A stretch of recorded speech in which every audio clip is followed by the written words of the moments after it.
Ever feel like you don't belong in the corporate world? Like you're pretending to care about things that don't matter?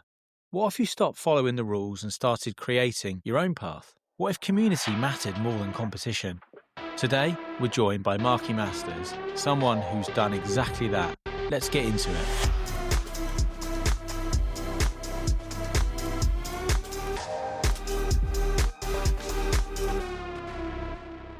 Hey everyone, welcome back to Work This Way by Foundry. It's sunny and we're in Poole. Today we're joined by Marky Masters, or Mark Masters.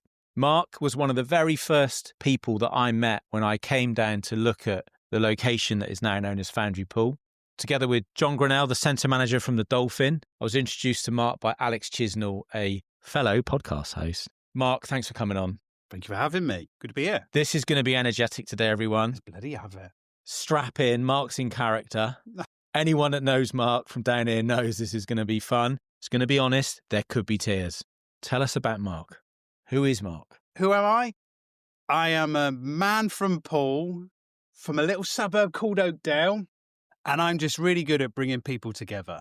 And everything that I believe in is very much around community. Tell us about school, university. What was your journey? Mum and dad. Here's a good one. Mum and dad. Right. Mum and dad, great. Divorced, everything else, the baggage that went with it. When I was 11 years old, I went to Oakdale Middle School. So where we are today, about miles down the road. And there was a election at school, 11 years old. So my manifesto was just a codpiece, not very good piece manifesto to share. Everything I'm sharing shapes me who I am today. And we had to represent the political parties and everything else that we expect. And there was one boy. So I stood up, whoever I represented, and there was one lad called Scott, and he stood up for the Let's Have Another Party. And then when it came to votes, this is me, an 11-year-old on the stage at Oakdale Middle School. And when it came to votes, I had one vote, and that vote was me. And for that moment, I felt embarrassed. I was humiliated, and the whole class were laughing. But on the other side, Scott had won by a landslide. And it was that moment that made me see somebody do something that was so creative that didn't go against what everyone else's expectations of who we represent, of Conservative, Green Party, Labour, whoever. And it was for that time in my life, and it has still stuck with me today from being an 11-year-old, of this thing that represents what it means to be creative, to do things that are against the grain, and do the things that are not what everybody else does. And I shared that at a big event that we had called You Are the Media Creator Day. And I shared it on stage and I started crying. Because I knew for that moment, I looked in front of the stage, it was the Let's Have Another Party. And so that bit that went back to me being a kid that had a very happy childhood and everything else, and family and love and enjoying life and everything else, it was awesome. It was that moment that had stuck with me then when you say, who am I today? That thing that has shaped me of my childhood, and a happy childhood was seeing friends that were doing things that not everybody else had done. And that moment of seeing people cheer and enjoy the moment was something to be celebrated, whereas I was on the outskirts of that time. Marky, you've given us an insight into the fire in your belly. Yes. Scott getting the landslide, 300 votes, or whatever it was, at the school election. You getting one. Gutted. Haunted you ever since, clearly. Tell us your story from Oakdale. Yes. Education and everything else was here. I want people to think he's good. Went to Poole Grammar School. Wow. Did that. Went to Leicester University. By Leicester. Because, let me tell you this, I failed my GCSEs miserably. It was awful. It's all ends. Look, you're making me now feel like, look at him. Look at him. Who is this guy? Hey, Who is this guy? How did he qualify to get on this? So this is what happened. So the reason I went to university, because it was like Borstal. I went back a year at school. I had to go back a year at school. So I had to redo. I'm a man who can say I had to redo my GCSEs. I left school at 44. No. But when I left school, I did well in my A-levels. I had to work really hard. And all my mates were at university. And so I was back a year. But so I did well in my A-levels. And so I was predicted not very good grades, but I did well. I did much better than I anticipated. So that's the reason why I went to Leicester through clearing to do geography. Yeah, then I moved to London for however many years that was. What was London with your geography degree? So I worked in the agency world. Geography has no bearing. I wrote a book in 2015 where I had to get all this stuff. What, a geography book? I know, a business book, but I had to then shoehorn all these things that I learned. What's this business book called, Mark? The Content Revolution. If only this was done 10 years ago. This would be a 10 great years vehicle. This is a great vehicle for it. So I worked in ad agencies in London, big brands like Havas, and I worked in the agency world for a good few years in the middle of London, down Fleet Street and places such as that. And then I had enough. I was an account director looking after brands like Cineworld and retail and shopping centres. And that was my advertising nous. I'm a man from a world of knowing 48 sheet posters on where to go and everything else around that. And how did you get that job from university with a geography degree? What got you into marketing? That's a really good question. Luck. The thing that got me into it was just applying and just finding those jobs and the patter with the people that you are talking to. I had no aspirations of particular career-wise, but that was just a thing that fitted. And if that's the way I am and the ability to talk and everything else to people and ABC, my friend, always be closing, Adam. Always be closing. You know the rules. You hear that? Marky, you agency life, 10, 15 years in London.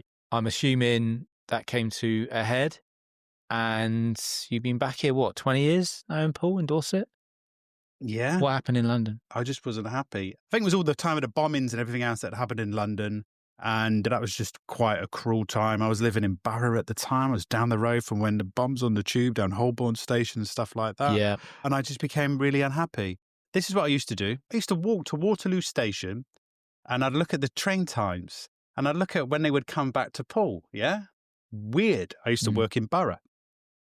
And I would stand and I would look at the timetables and it was weird. I would look at things that were familiar. Words like Hamworthy and Wareham. And I just to stand and that was my lunchtime. So I knew I wasn't happy. Then it came to a point where I made that decision where I got a job and I'd left what was happening in London to build a new life down here.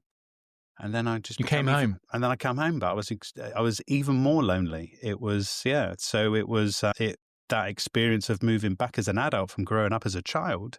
It was even more isolated. So that's 2007. Did you have a job when you left London? Yeah. Or did you just crash land back home? No, I had a job. I had a job teed up for me when I moved back to Poole. That was in Bournemouth. I don't think the agency's going anymore, but that was a similar, relatable world to what I was doing in London. You said that when you were in London, towards the end of your tenure, you'd go to Waterloo and you'd look at the departure boards and you'd look at Parkstone and Hamworthy. What was going through your mind then? I was doing that because where I was, it was a lonely time. London's a big place, but it's a lonely place. I found it really isolating and great work, great, and everything else that comes with it, friendships and stuff. I think relationships were working at the time. But the reason I did that was, I guess I was hankering to something that represented being happy. Right? Everything I talk about, which is why I'm very vocal about where I live, because it's a happy place. And that's why I want other people to buy into that as well. And because when you grow up and you are happy and loved and everything else by your family and friends, it's just the way that I am. But when you're not happy, you have to change those circumstances because that was the connection of me growing up, seeing all these things that you know. And that was a decision that I made at the time I felt happier here than I was here. I wasn't running away from something, but as you alluded to, it was you're coming back home. When were you a mascot, Mark? I've seen videos of you dressed up, running around, high-fiving people. I'm so glad you referenced that. I was never asked to do it again. Well, that's not funny as well. Why not? Can you imagine? Why are you doing that? I'm punting it if I could do a... Was that really you? You went bonkers, right? Years ago, right? Yeah, we used to do with a football club. This is Division 2 days. Those that are listening, Bournemouth used to be rubbish. There was like an event at the football club, like a commercial night. They were playing Dagenham. We used to do stuff with the company that I had. We were doing stuff with the football club in a very low time. And the commercial director there, who is still there, the man who was Cherry Bear, done his back in. Cherry Bear, for those of you in the UK... In the wider UK. Cherries, there is a mascot in a bear suit. Here we go. So before Rob could get to the end of the conversation, I said, give me the bear suit. You stepped up. And I'm there, running up and down, high-fiving the kids on the side. I went over to the Dagenham fans. And I counted them with my 3 fingers on my one paw.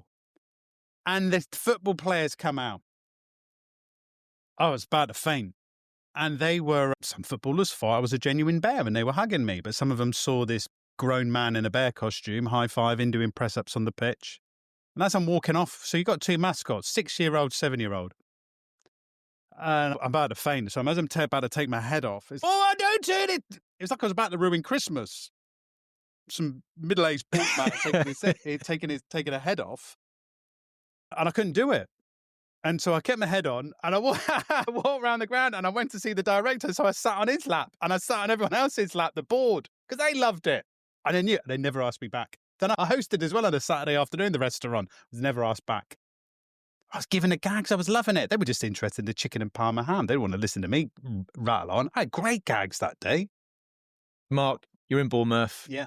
You're back in Poole. Yeah. Things have moved on, but they haven't. You take a job in an agency, Bournemouth-based agency. So I was working for an agency that, again, I wasn't necessarily happy, and that sense of independence and recognizing you could build something on your own. So I set up my own agency and I went to the clients of the company that I was working for. I get a phone call from the boss and I said, I've got to pay my mortgage as well. He said, you're going out to client. I hadn't signed anything. He said, watch your back. So I decided to set up my own agency. What sort of work were you doing? So the work I was doing in the agency was similar to what I've been doing before. In terms of advertising, promotion, branding, websites, and that was the bread and butter. And that is what I took forward when I created my own agency, was a replica of that, where we were the branding, the websites, the logos. You want a flyer? You got your flyers. You want a website? We'd do you a website. And that was how I progressed from moving back to town to then setting up my own company that had that marketing, advertising stamp to it. Mark, you talk a lot about community. What does community mean to you?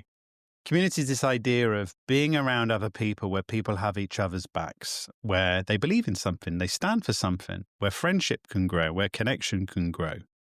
A lot of the time we talk about it as a noun. Community is there. It's a thing of people with the same mindset. I believe of it more of a verb, being to do something. So I don't believe we see a lot today. LinkedIn everywhere, communities is mentioned so much. But I believe in the next step is how you do something with it, how you make things happen, how you're active and bring ideas to life. And if you can bring other people around the campfire and do it together, you'd be happy. For those of you listening and you're wondering about You Are the Media. You Are the Media is the home for marketing misfits. And a lot of the time, I guess a lot of what I've shared my own journey when I mentioned being back at middle school, how you can create a space for people that don't necessarily fit in. And I've spent a life of fitting in. We go to networking events. We go to events that have to follow a particular way. We have to dress a certain way. But more importantly is how we can feel a part of something and we can belong to something and how we can be with other people that accept us as we are. And a lot of that is missing. And how we can build these spaces where people can accept us as we are. We may be a quieter person. We may have those little bursts of energy. But how can we have these spaces where we can feel a part with other people? And that's what a misfit represents, is when people see us for who we are, quirks and all. And that's what's happening. And that's what this represents. It's changed. It's manifested a lot over the years. But we're in a place of clarity today. But where it started is similar. But it's just having this big boulder to chip away at each year to have clarity on who we are. I've been to Creator Day. I've seen the magic that happens. Been on stage, and thank you for letting me come up and talk about Foundry. What's the product? Yeah. You Are the Media. So You Are the Media is very simply, if we're productizing it, it's this. There is a membership space called You Are the Media Club. There is also events to come to for people that we have in Poole, London now. Thank you, Wandsworth. And also in Bath and Bristol. So there's events for people to go to. There's a main event called Creator Day that's nearby in Poole in the theatre called The Lighthouse. And as well as we have a program called the Creator Lab, which works in education, in further education and higher education. You Are the Media started in October 2013. Look at me rolling out dates like this. I haven't got a piece of paper in front of me or anything. And it started from a place of trouble. Off the back of the last recession, Again, agency that I had, we were having clients. It was great. They were loving life, introducing different product lines, making lots of money, invoices going out. Company goes bust. My own mistake of putting all my eggs in one basket. So I had a hell of a lot of bad debt that was hanging over me as a small business. It was awful. So there was like 40, 50 grand's worth of bad debt I had to pay. We were doing things for clients, websites, paying for advertising in the press that I was putting my name to. So I had to pay those invoices. It was just surmounting. So what had happened as well was that when you have your back against the wall, it teaches you to be resourceful. How could I promote myself with not an abundance of finances behind me? So I started a newsletter. In October 2013, I started a newsletter called You Are the Media. And this newsletter was about what marketing was about and what was happening. So I started that, which is why I believe in how we can build things from zero. We can't ignore the entrepreneurial bit as well. There's a difficult time, right? When you have to accept failure, it's hard, isn't it? It was awful. I was in a car crash, everything, that thing that hangs on us. And lots of people when things aren't well. Yeah. I was still progressing with the business and everything else. Yeah. But there was a way of, how can I be seen? How can I be seen? Because when you've got nothing, and I don't want to say that in a destitute place or something else like that. You're just building something when you know that lots of us are in tricky places. Yeah. And this was back then, 2013, that something hadn't worked. And so that was my means of expressing myself, where the only cost was time. Yeah. I didn't have a pit of money to put into something, to spend more money on AdWords. Did you feel like you were a misfit, Mark? Yes, I did. Yes, massively, because that's the way I am, the things that I like in life. But when I talk about this approach, when we talk about misfit as of this thing of not fitting in, I don't mean to say that I was always an outsider or anything else like that. But the things that I enjoy, the things that I believe in. For instance, it could be going to a networking event, feeling uncomfortable, leaving early. And when I say misfit, You Are the Media gave me a vehicle to be creative. And there were so many things that I delivered that were just a mess. And they were a mess. We were doing silly things. I would walk onto events and sing and have music playing and people would leave. This is what I mean. It wasn't about you just started from year dot. When nobody picks you, you have to pick yourself. And that's what all this represents. This all comes back to Oakdale. Yeah, it does. Honestly, it'll come. This is the story. This is the true story. I'm not manifesting something. It's the same for all of us. There's an origin story for all of us. So it comes to seeing somebody else that was a young age that had built something that was so creative and so off kilter from everybody else. That was the thing that had inspired me. So yes, I was back on that little snakes and ladders game. And that for me being a hell of a lot of bad debt and having people laughing at me and knowing that I hadn't won, was me starting again by starting a newsletter called You Are the Media. So when we started, the content for the newsletter was very marketing led. This comes back to fitting in. It wasn't very good, but I'm okay saying that now. Over the years, I've built this scrapbook to look back on. But what I was sharing, for instance, was things such as, what's the difference between a logo and a brand? I was fitting the role of everybody else in the marketing sphere, yeah? I was telling you the things that you wouldn't necessarily care about. Not that you wouldn't care. You could easily find it from other more reputable places from out there. So that's what I was sharing. The rhetoric was a standard marketing approach to how we build business. And my area of expertise was content marketing. I wrote a book called Create the Content Revolution in 2015. But a lot of the stuff that I was sharing was quite generic. And then the moment that triggered the different way of looking at this was that I was sharing as I was going along. Everything starts person by person. Everything that has been built has been documented in this journey. I feel confident talking about this now because I've made this scrapbook. I'm okay talking about people walking out of events, things not working. Just for context, the first You Are the Media event I went to, not a Creator Day event, I didn't know what was going on. We were singing. Oh, yeah, singing, yeah. Hey Delilah or something. Oh, yeah, we're doing all that, weren't we? Sweet Caroline. We went from. It was quite something, but what I noticed was a tribe. Everyone in there was having a good day. No one walked out that day, Mark. No, they didn't. Everyone got value from it. I didn't know. I got a lot of laughs out of it. And what it proved to me when we were making a viability decision on Foundry in Poole, was that there is a massive untapped creative community that I had not seen. And that day with you gave me the confidence to great. go back to Legal & General and say, you know what? There's a lot more to Poole. Do you know what? I'm glad you saw that, because you're right.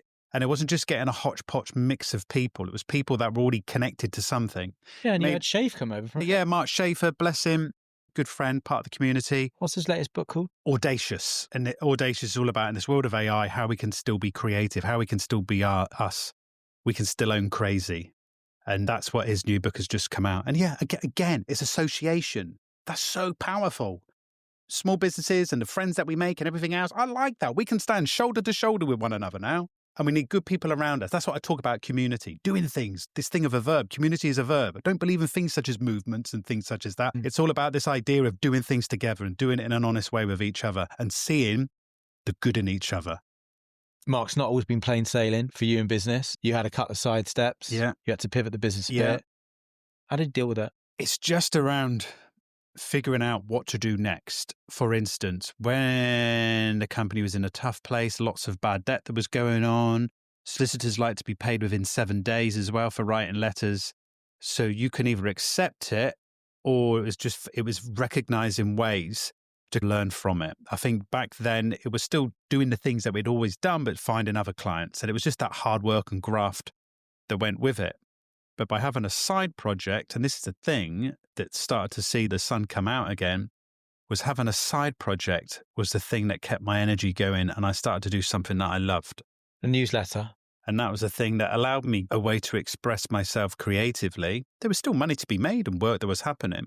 And what we did, and as a marketing company, I became more of a consultancy led, but there was a thing that was a side project that was where the focus was, that was starting to become really enjoyable.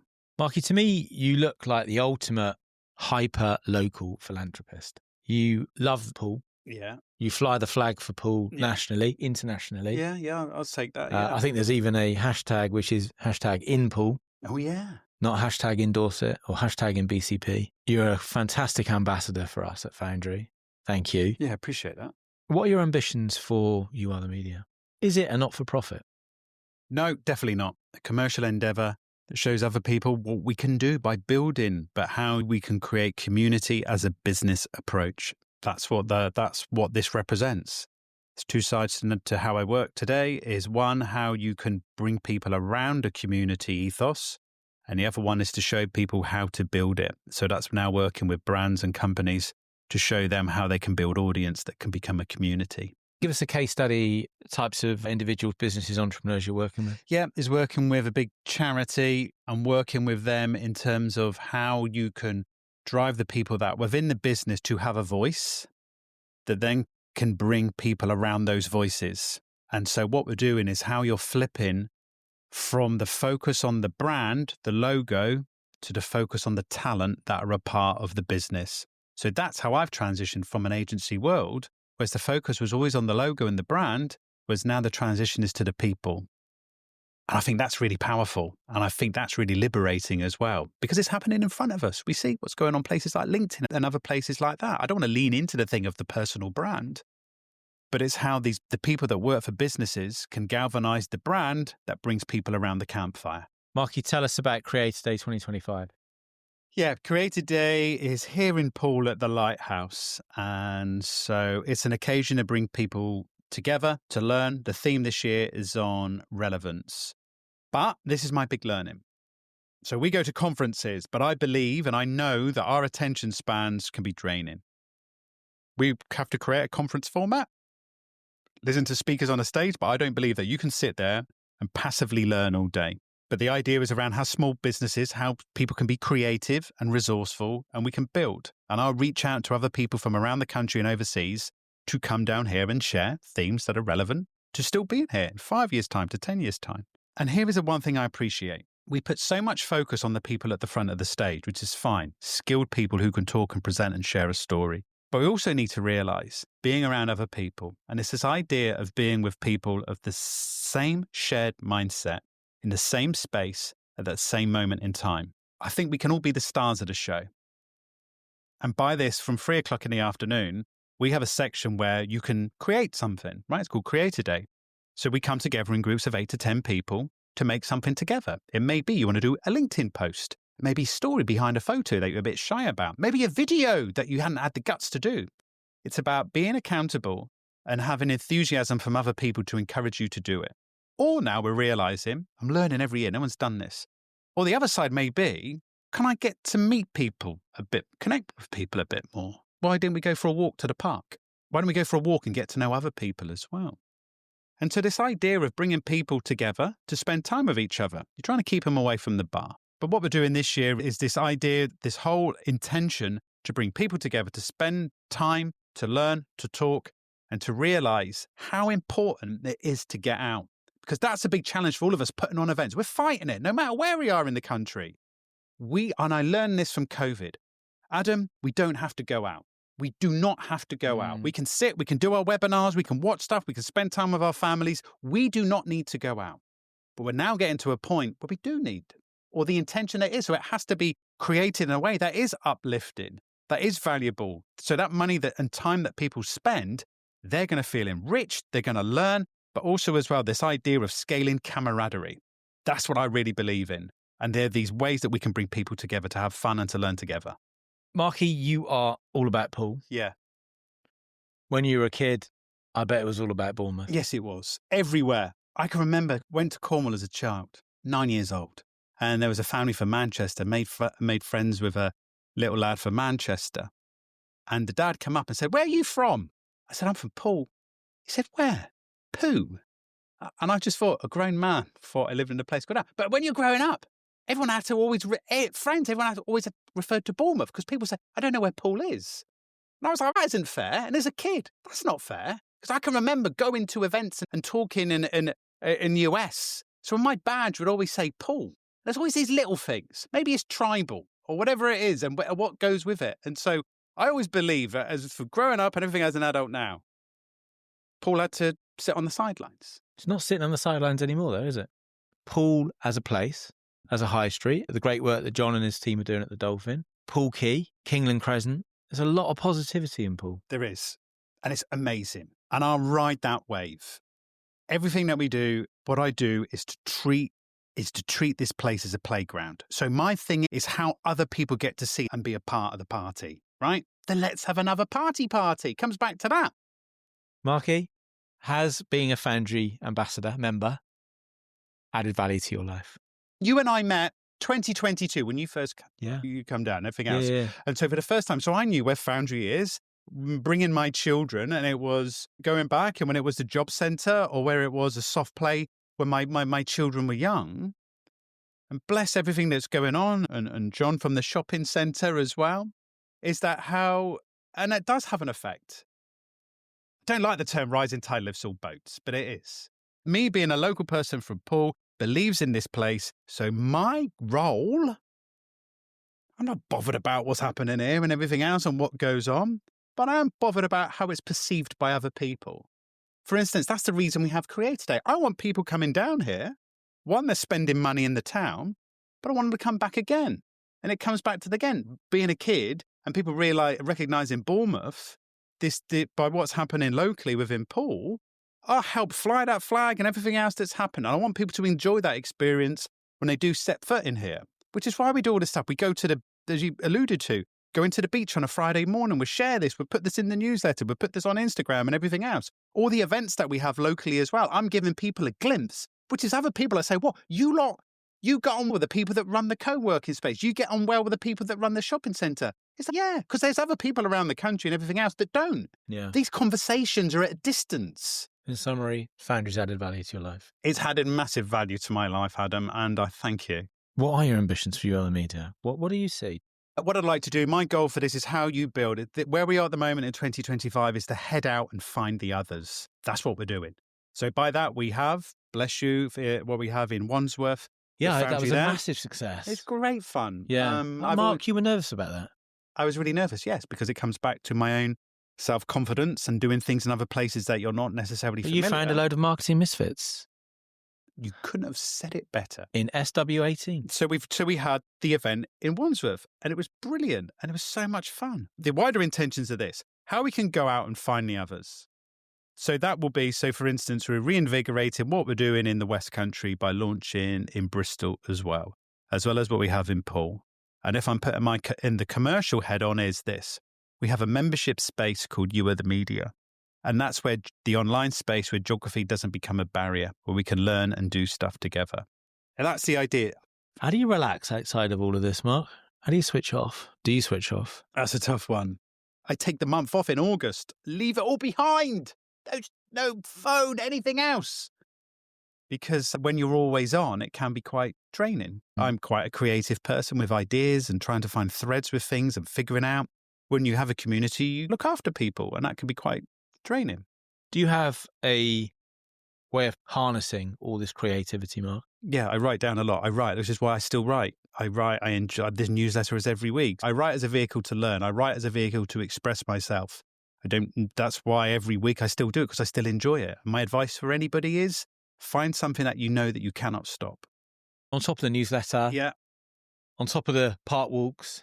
On top of Creator Day, Bristol, London, Bath. Do you get time? Do you read? Yeah. Do you listen to stuff? What are you listening to? Got any recommendations? I read a lot because that helps me fill my creativity. I really enjoyed Seth Godin's latest book on strategy. And we mentioned Mark Schaefer's book, Audacious. So I'm 50% through that. So that's what I put time into reading now. Are you a paper book or are you an Audible? I'm a Kindle. I'm a Kindle. You're an ebook? Or the old-fashioned way, my friend, with a printed book. That's how I still read a lot to help me fuel ideas. Marky, I love running into you. Love seeing you around town. Love seeing you in Foundry. Loved seeing you and your marketing and creative misfits in Wandsworth. Thank you for coming up and using Foundry. How do the creative and marketing misfits of the world get in touch with you? How do they unite? So the easiest way is youarethemedia.co.uk, and you'll see a place there for the newsletter tab. So leave your email there, and that starts to bring you into this fun place with all the other misfits from around the country and around the world. Marky, thanks for being you, and thanks for coming on Work This Way. Thank you, Adam. Appreciate it.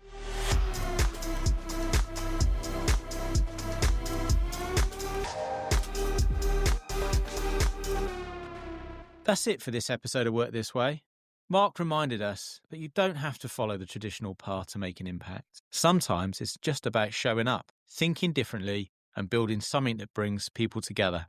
If that sounds like your kind of thing, check out You Are the Media and get involved. It's more than a platform, it's a movement. This episode is hosted by me, Adam Walker, edited by Josh Hall, and produced by Gary Jones. Thanks for listening, and see you next time.